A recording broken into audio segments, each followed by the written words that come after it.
Kelly didn't cry. Not at first. She just looked at him, eyes wide, lips trembling, trying to understand the question that had just left his lips. When did we get married again? Mark said it with such calmness, as if he were asking what day it was or whether they had milk in the fridge. But for Kelly, the world stopped. That question wasn't just about a date. It was about their beginning. The day their lives became one, the moment she said, "I do," to the man who had been her best friend, her co-star, her everything. And now, he couldn't remember it. She laughed softly, trying to make it light. "Don't tell me you forgot the best day of your life," she teased, her voice trembling just a little. But he looked back at her, his smile fading. "No, I know we're married. I can't picture it." And that's when her heart cracked. For months, there had been little things. The misplaced glasses, the repeated questions, the small pauses mid-sentence when he'd search for a word that had just slipped away.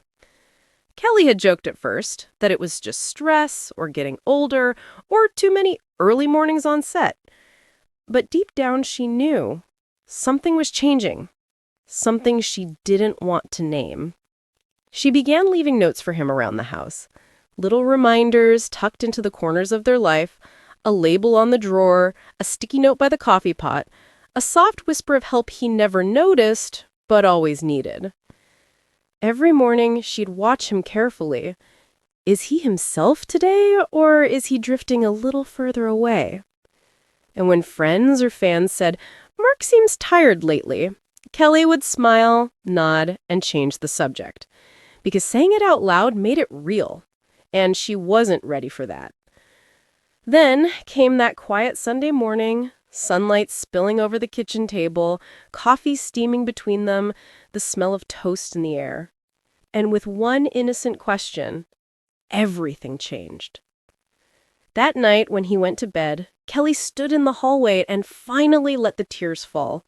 It wasn't just sadness, it was grief for something that hadn't fully gone, but was slowly fading. Memory by memory. After that day, she changed. Quietly. Beautifully. She began taking more photos, labeling them with dates. She started telling stories slower, savoring every word. She never corrected him when he got things wrong.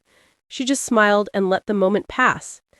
Because sometimes love isn't about holding on tight, it's about learning how to let go gently. At home, she rearranged their world to make things easier for him. Favorite songs on repeat, familiar smells, routines that stayed the same. The house became a place where time moved softly, where love was a gentle reminder of what once was and still could be. And when the cameras turned on, Kelly was there, always ready, always glowing.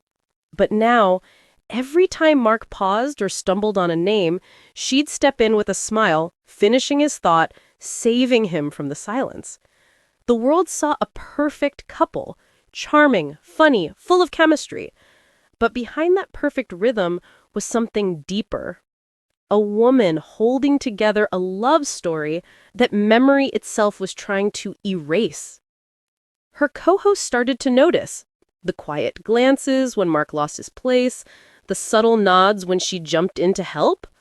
Fans began asking, "Is Mark okay?" Kelly always smiled, always protected, but every message, every whisper was another crack in the shell she'd built around their private life. She knew this wouldn't stay hidden forever, but for now she guarded it like a secret garden, because that's what love does. It protects. Still, in the quiet moments, when the lights went off and the house was still, she'd look at him, sometimes laughing, sometimes lost. And she'd think about how much of their story she now had to remember for both of them. The laughter, the trips, the birthdays, the vows, all of it. She carried it in her heart so he wouldn't have to. Because even if he couldn't always find the memories, she could. And that was enough. Love, after all, isn't measured in perfect moments or flawless memories. It's measured in how you show up when everything starts to fade.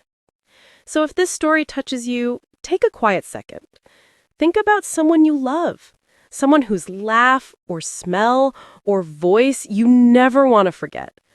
Hold them close today, because memory may fade, but love, real love, never does.